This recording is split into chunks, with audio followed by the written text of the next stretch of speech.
Okay, folks, we begin the afternoon session, and Mr. Steve Nicely is going to introduce our guest speaker, the keynote speaker for the afternoon. Go ahead, Steve. Thanks, Greg. Once again, we appreciate everybody being here for the 12th Annual South Wireless Summit. Hope to see everybody tonight at 5 o'clock at Penn's Mechanical for our Tuesday night social. I think it's going to be fun if you've ever been there. I think you'll enjoy everything that it has to offer. First up is our second keynote speaker for the day. I want to introduce Alex Gellman. He's the Executive Chairman and co-founder of Vertical Bridge REIT, LLC. Alex is also the Senior Advisor and co-founder of Digital Bridge. Prior to founding Vertical Bridge, Mr. Gellman was President and CEO of Global Tower Partners. Alex was inducted into the Wireless Hall of Fame in October of 2023. I want to bring Alex up, and I also want to thank him for his friendship. Short and sweet, just the way I like it. Thank you. Thanks, Steve. Appreciate it. I guess I don't need that. You can hear me? Cool. Well, it's a pleasure to be here, as always. Really, one of the things that I think is best about our industry is it's really close-knit, right? We all know each other from getting together a lot, and just thinking about South Wireless and, you know, all the people I've seen. You got to go backwards. All the people, you're stealing my thunder. But like, you know, all the people you see, the information. How many people were at Tunica, the first one, 12 years ago? Thank goodness we're not in Tunica, right? Steve just told me they tore that whole thing down. It's gone. It should be. Should be. You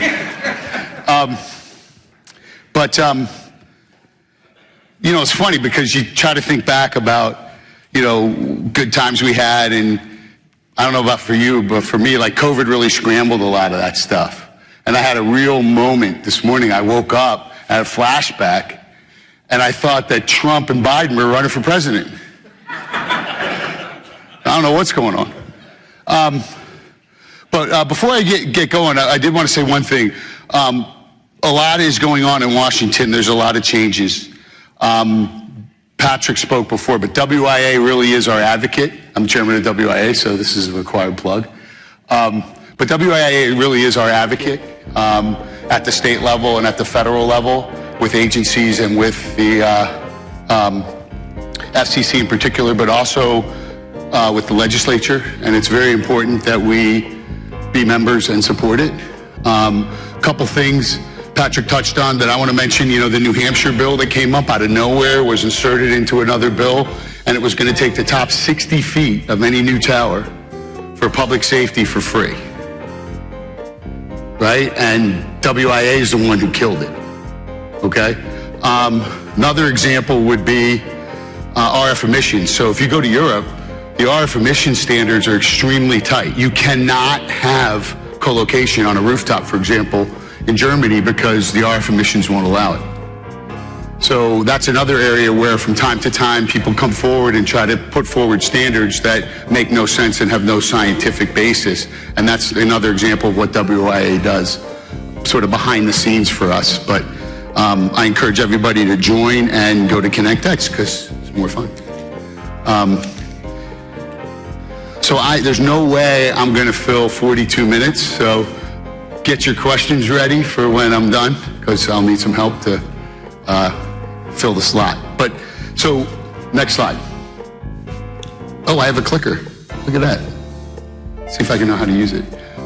So look, what's on my mind? One, I want to talk about interest rates. I know the previous panel talked about interest rates and CapEx. I'm going to show you some numbers about where we are and sort of a little bit of how we got there. I will address DISH because there's always questions around DISH. I have a little different take than a lot of people about what's going on there. I'm not as doom and gloom as many. Then I'll talk about tower values. Where are they? Why are they where they are? And where they may go. And then lastly, I'll break out my very, very bad crystal ball and take a shot at telling you what I think the future is. But I can't tell you when. I can just tell you what. But anyway, get your questions ready. Okay. Oh, that's a pointer. Look at this. Idiot proof. So look, what this is a forward yield curve. What's a forward yield curve? It's the projection by the experts, in quotes, about where interest rates are going to go. So this is 1 month SOFR, which is the new LIBOR, but it's an international banking rate. And it's the forward yield curve means what do they project in the future. So I wanted to look back and say, okay, in 2022, where did the experts say we were going to be now? And where did they think we would be in 2032? Okay?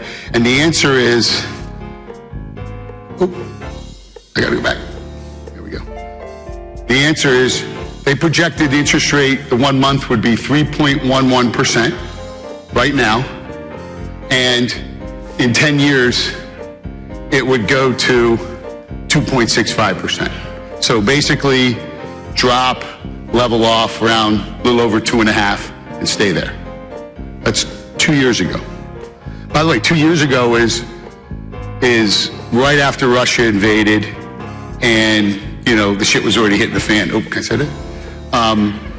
But that's what people thought, right? So go forward 1 year.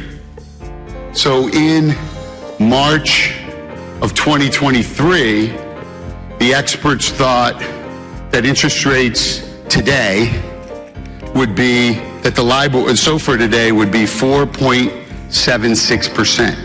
Huge jump, right? That's 165 basis points, 1.65% higher. That just means your cost of money's higher, everything's more expensive. So huge, huge difference in a year. And then if you look out into the future, you can see it comes down, it flattens out, but at a much higher level. So it flattens out at 330, not 2.65%. So where are we now, and what do the experts think is going to happen now? We're at 5.32. So again, that's another 56 bips, a little over half a percentage higher than a year ago, and 2.21% higher than 2 years ago. These are big numbers, big, big, big numbers.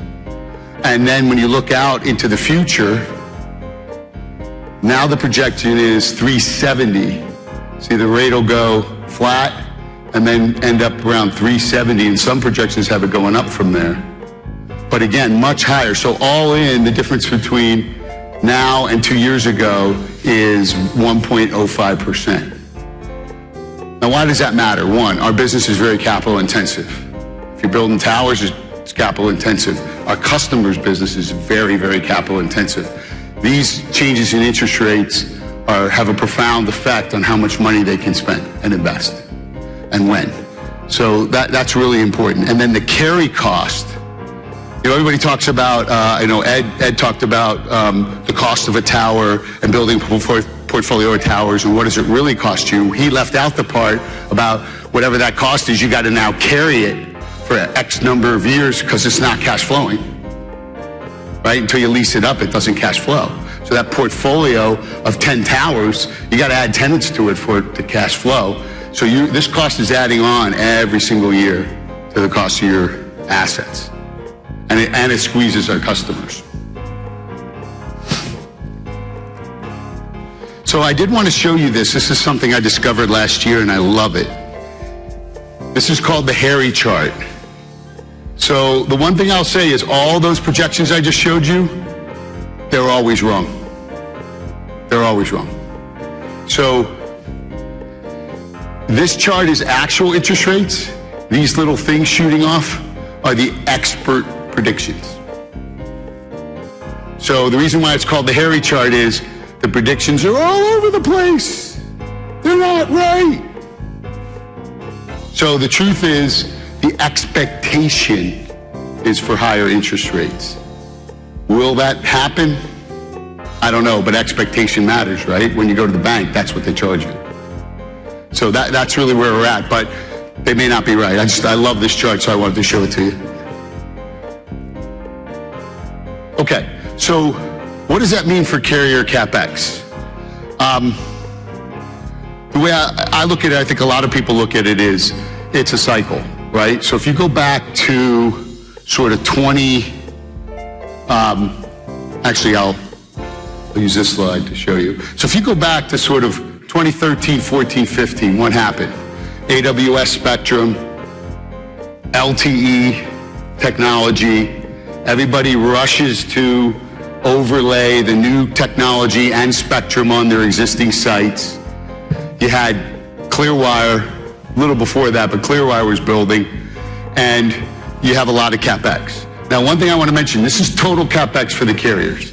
So they shift between fiber and other things. It's not just RAN or radio network. So that, I think if we could, it's hard to get at those numbers, but if we could show just that, you'd see these trends even more pronounced. But what happens is, you buy the spectrum, which this isn't included, you build it, and then you back off and get a return on your investment, right? Because when you overlay new technology and you overlay more spectrum, you get more capacity. So what do you do with that capacity? You sell it, right? You get more customers, you sell it, you make money from it. And then, once that fills up your network, then you do infill, which was in here.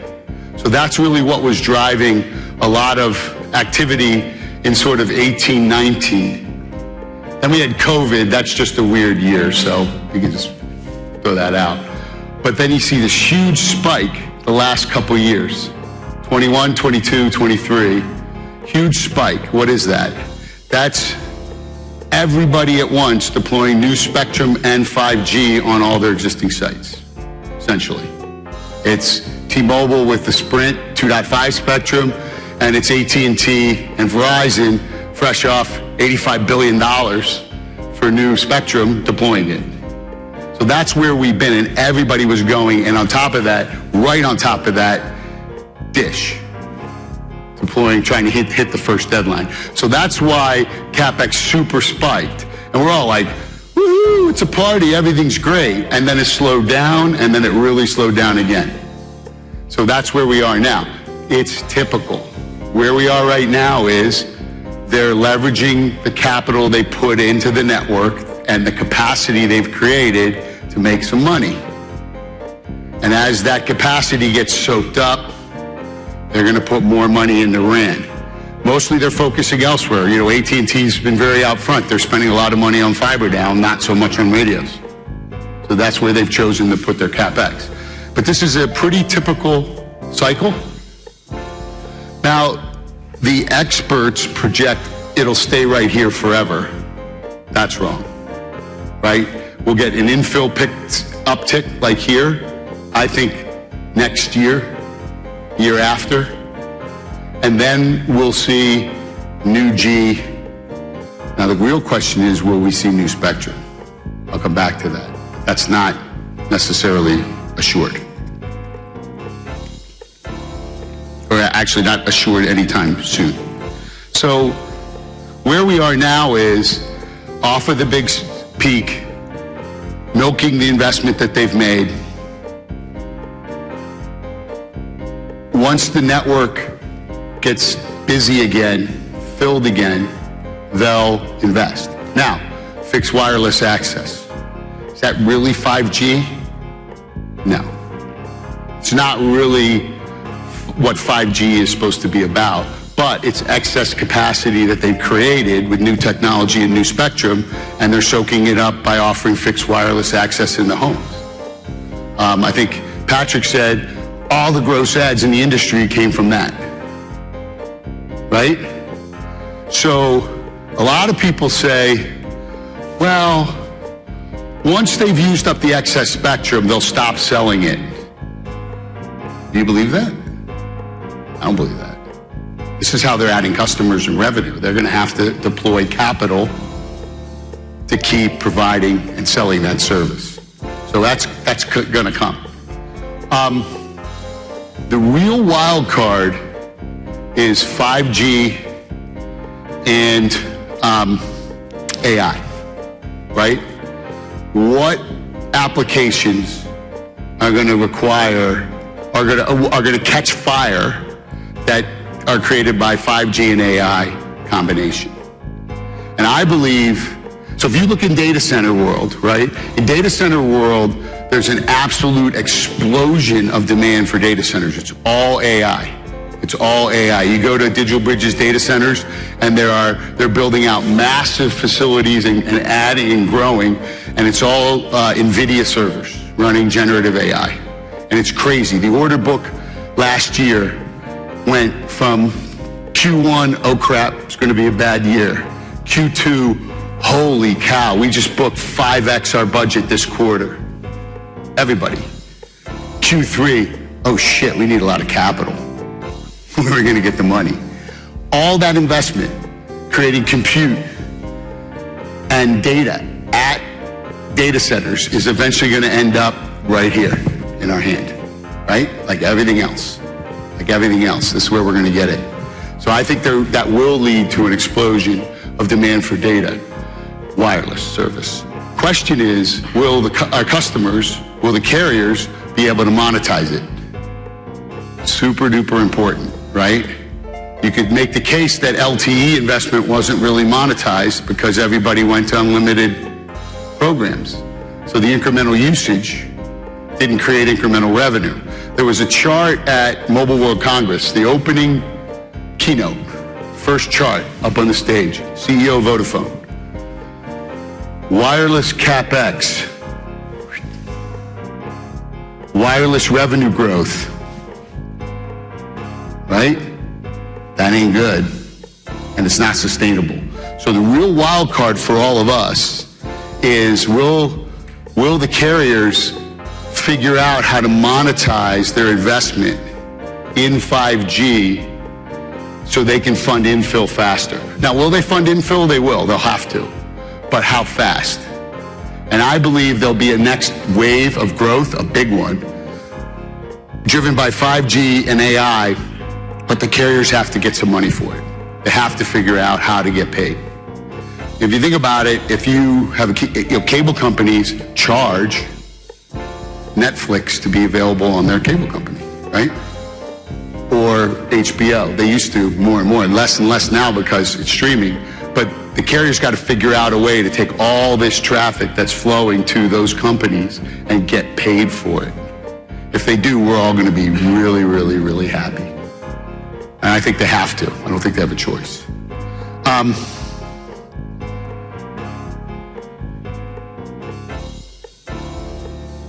Okay.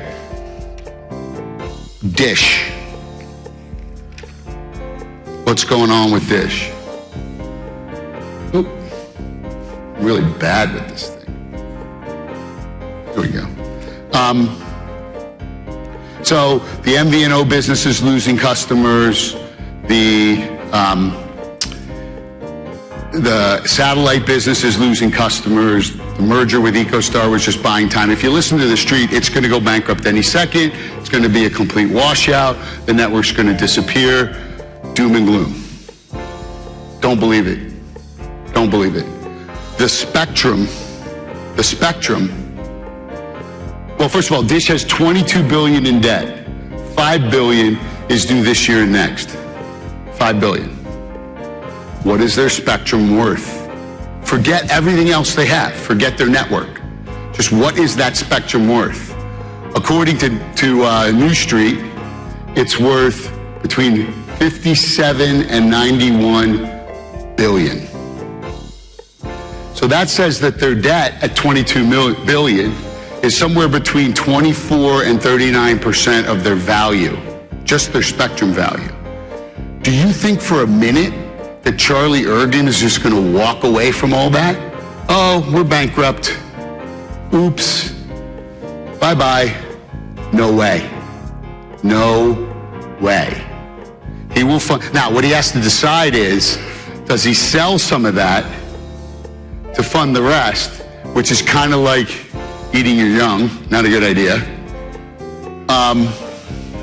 right? Not the best idea. Or does he dilute his ownership of the company, sell some of the company to keep going, but keep all the spectrum? That's my vote. That's what he's going to do. But he's absolutely not without options when you look at a $22 billion debt load and a $57 to $91 billion value of spectrum. What do you think the outlook is for that value of that spectrum? Is it going up or down? Up. Big reason why.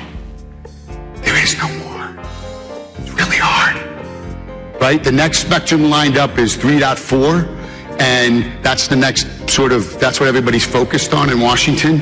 It's currently in use by the U.S. military. They use it for this stuff called radar. You think they're going to give that up? That's going to be a 20-year fight, at least 10. So the outlook for new spectrum in the U.S. right now is bleak. Bleak. So bleak that they haven't even renewed the FCC's authority to auction spectrum. It's the first time since they did auctions that the FCC doesn't even have the authority to do an auction. That's because there's nothing to auction, right? No more simple than that. So this spectrum's going to be very, very valuable. Charlie knows it. Now, in the short run, he's got to cover 75% of the geography of all the PEAs. The deadline last summer was POPs, 70% of the POPs. That's a lot easier because you can go to the core and get the POPs. This is geography. A lot harder to do, right? A lot more sites. I think Charlie's going to do one of two things, or really three things. He's going to either have to get an extension with the FCC. He can claim, and I'm sure he will, his network's really critical. It's the only 5G standalone network in the country. It's critical to beat China to have 5G standalone with a distributed core. He's the only one, but rates are really high. Give him a break, give him some time. That's one. Two, cut a deal with somebody that somehow satisfies the FCC requirements. So somebody who will carry his spectrum to save it. And then three, just hit the deadline. So Charlie's a poker player. He's going to wait and wait and wait. He likes guts ball. He's a poker player. So I think there's signs of life that they're starting to look at sites and maybe gear up for next summer's deadline. But my guess is they're going to wait and they'll be in a rush. If they can't get solution one, an extension, solution two, some kind of deal with somebody that satisfies the FCC, they're going to be all out craziness end of this year into next year. We'll see. Right now, what he's really focused on is getting the money. Now, what people say is he has $5 billion due this year and next, and he needs another $5 billion to build it out. It's 5 to 6 to build it out. That sounds like a lot until you look here. He should be able to do it. So I'm not as concerned about this as a lot of other folks. Okay, towers. So what does this mean for towers, all this nonsense? Well, one, I just want to show, this is sort of an old slide, but it really shows true, and the money shot is right here. And what it says is, for every 1% increase in interest rates, tower stocks have traded down a little over 2 turns of EBITDA. So when you look at where the tower stocks are, here we go. These are the multiples. This is 2010 and out. You can see multiples took off through here, peaking at 30 times, just over 30 times. This is the blend of all the weighted average of the 3 public U.S. tower companies. In the end of 21, that was the peak, right? Now we're at 19.3. So they've lost 19.2. They've lost a third of their value. Most of that, or if not all of that, is just interest rates. It amounted a 5% increase in interest, right? It went from 0 to 5. That's 10 times reduction in value. That's exactly what that is. So in reverse, if interest rates go down 1%, you would expect these guys to go up 2 turns. But I showed you the expectation was, oh, it'll come down, it'll flatten out, and it'll go back to like 2.65%. Now it's much higher than that. So that means you can't expect the recovery in the public tower stocks to be robust. A lot of us were thinking, including me, oh, they're going to bounce right back. Maybe not so soon. Ed made the comment earlier. Historically, the U.S., historically interest rates have always been higher than they were, a little lower than now, but historically around 3-4%. We went through a decade-plus period where they were extremely low, in the ones and even 0. Literally, if you look back at the 1-month interest rate 3 years ago, it was like 0.08%. 0.08%, that's 0, basically. Will it settle back into the long-term average? Will it go back down to very, very low, 1-2%? Who knows? This is what the experts think. You know what I think of the experts. So we don't know. So where do we go from here? What's next? Just to echo my friend and colleague, Bob Page, who's, how old are you, Bob? Never mind. It's my last chance. It's my last chance. Inside joke. It is the best business ever. It really is a very stable, very good business. And however challenged the carriers are in the U.S., they spend a lot more than they do in other parts of the world. A lot more growth, even now. Even when we think it's slow, Europe would look at where we are now and go, oh, please, please. But right now, we talked about it. Very slow carrier activity, low CapEx for RAN in particular. Interest rates are sustaining high and expected to stay higher than people thought. There's no real catalyst for 5G revenues. By the way, that's why Dish is so challenged, because they bet their whole ranch on 5G, standalone 5G distributed core. Look at all this cool stuff we can do with it. Like what? Right? And they can't tell you. They literally say, what do they say? Remote surgery, please. Really? That's the killer app? Could be killer. Autonomous vehicles, right? Like vehicles are gonna depend on the network and not talk to each other, and then if they lose connectivity, they'll just, what? They'll hit a bridge. That's what they'll do. Sorry, too soon? Too soon. Too soon, sorry. He's from Maryland, sorry, dude. A lot of uncertainty around Dish, and then we've had very large recent spectrum sales, and I consider Sprint really a spectrum sale. T-Mobile bought that to get at the 2.5 spectrum. So where are we headed in the future? One, densification is going to come, particularly because 3.5 is much, much higher than the other frequencies being used in the core network. Really, I exclude millimeter wave because it really never spread very far. It's dense urban only. But 3.5 overlaid on a network designed for 1.9, you're going to need a lot of infill. They literally will have holes in their network that they need to fill. Two, lower rates, but when? The Fed will start cutting. We don't know when. I personally would be shocked if they don't cut before the election. I know, they're not political. They're only doing what's right for the country. Right. But I think that's gonna be very important, but will be a catalyst for all of us. I talked about 5G and AI and where that's gonna go. I think there'll be a fourth carrier network. I don't know if it'll be called Dish. It might be called Amazon. It might be called Comcast. But I do think there'll be a fourth network. I don't think the government, if they were wanting to let there only be three, they would have. They went to a lot of trouble to make sure there's a fourth. I think Charlie, thank goodness for all of us, for Charlie, that beautiful maniac because he bet his entire company and his billion-dollar net worth on being the fourth carrier, I wouldn't bet against him. I really, really wouldn't. And very limited visibility to additional spectrum. Why does that matter? That matters because three ways networks add capacity.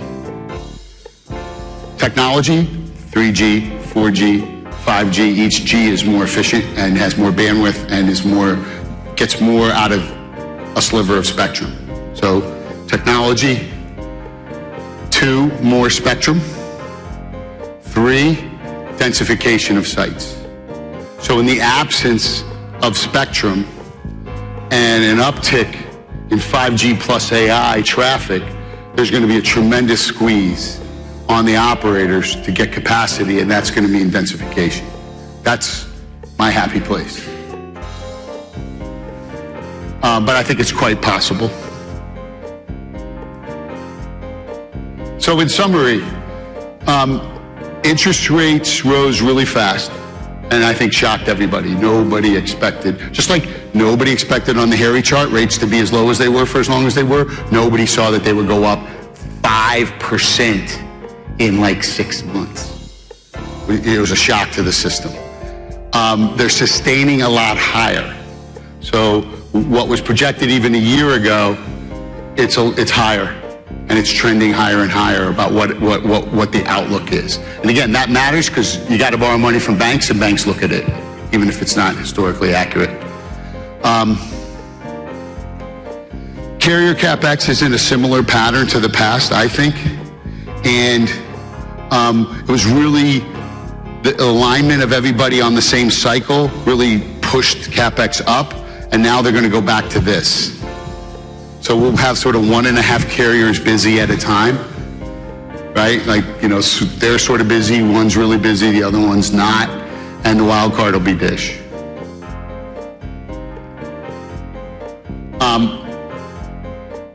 Densification is going to be triggered by network capacity needs. That fixed wireless helps because it soaks up capacity, but 5G plus AI is the Christmas tree is the present under the Christmas tree for all of us.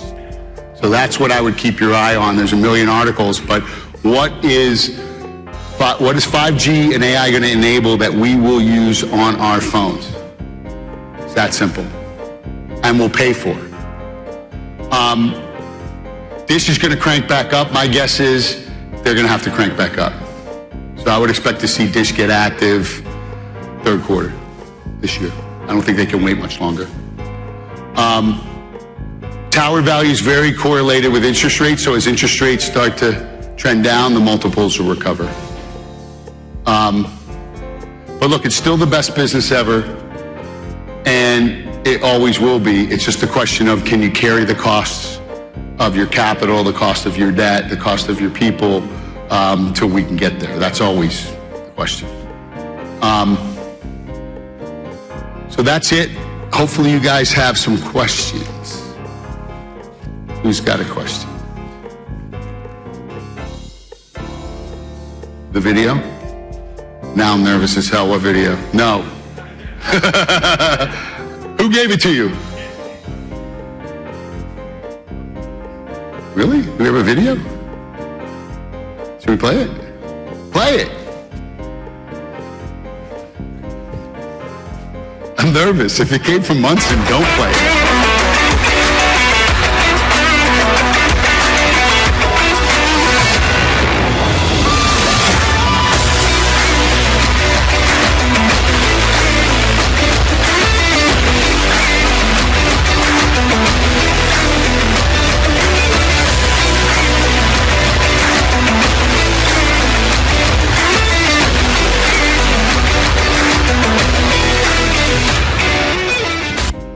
Cool. I didn't even know we had that.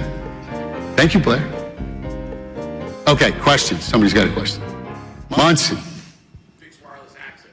Yes. Do you see your phone jack being the same evolution as your cable jack?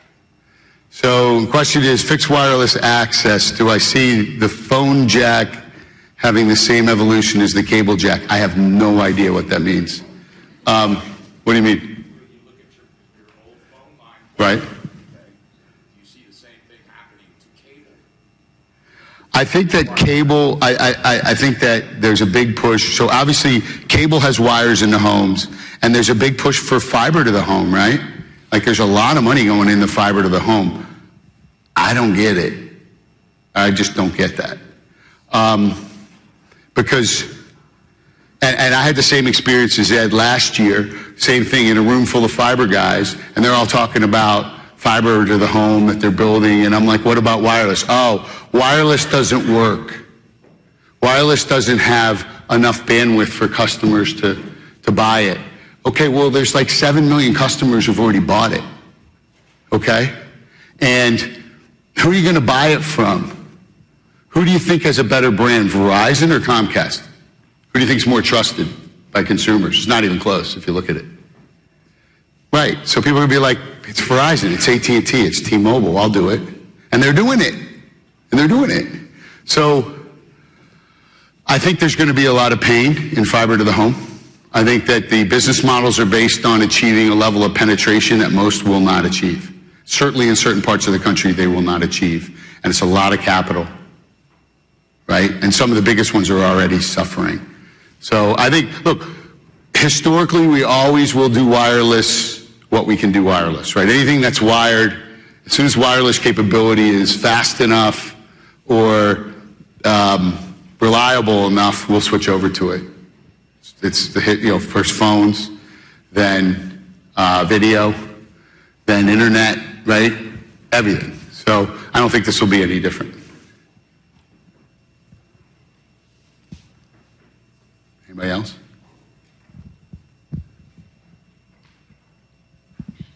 Do you think that AI or some other cool technology will be enough to monetize 5G? Or do we need changes to the regulations with the FCC in order to find a path for the carriers to make more money? It's a great question. It's interesting. So at Mobile World Congress, a big theme, and it's been I hadn't been there in several years, and it was when I was there last time, and it was this year, was the phone companies, the wireless and the telcos, standing up and saying, the biggest communication company on the planet is Facebook. And they're not regulated, and we are. And they're much more regulated in Europe than they are in the US, but they're like, it's not fair. It needs to be balanced. The challenge will be here's the way I would put it. If 5G and AI create an explosion of demand, and the carriers don't find a way to get money, earn income from that, they can't afford to build the capacity. So they're going to have to figure something out to pay for it. And I think they will, because they're going to have to. It's not really optional. Now, whether that means they need regulatory assistance or not, I don't know. I tend not to trust the government to get it right. So hopefully they'll just figure out how to do it on their own. But we'll see. It's definitely a big issue.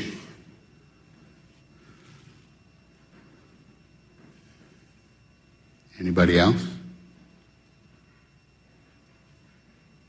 Nobody? How about them Cowboys? If you know me, you know I'm kidding. That's it? Okay. Thank you.